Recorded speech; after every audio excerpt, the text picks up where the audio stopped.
ਮੇਰੇ ਸੋਹਣੇ ਤੇ ਮਨਮੋਹਣੇ ਪੰਜਾਬੀ ਭੈਣ ਭਰਾਓ, ਅੱਜ ਪੰਜਾਬੀ ਮਾਂ ਬੋਲੀ ਦਿਹਾੜ ਹੈ।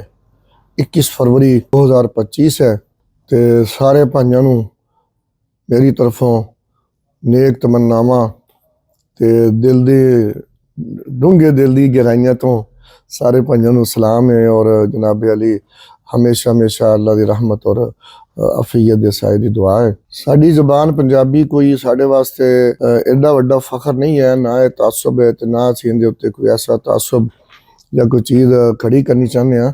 ਮਗਰ ਇਹ ਗੱਲ ਦਰੁਸਤ ਹੈ ਕਿ ਪੰਜਾਬ ਦੀ ਜ਼ਬਾਨ ਦੇ ਨਾਲ ਜੀ ਕਲਚਰ ਨੂੰ ਬਤੌਰ ਸਕਾਫਤ ਨੂੰ ਜ਼ਰੂਰ ਕਾਇਮ ਰੱਖਣਾ ਚਾਹੀਦਾ।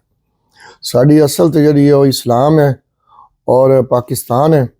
मगर जिमें पाकिस्तान अंदर बाकी ज़बानां बोलियां जांदियां ने तो उन्हां दे हवाले नाल भी कोई चैनल ने पश्तो दा है, सराकी दा है, हाँ जी बल्ती दा है।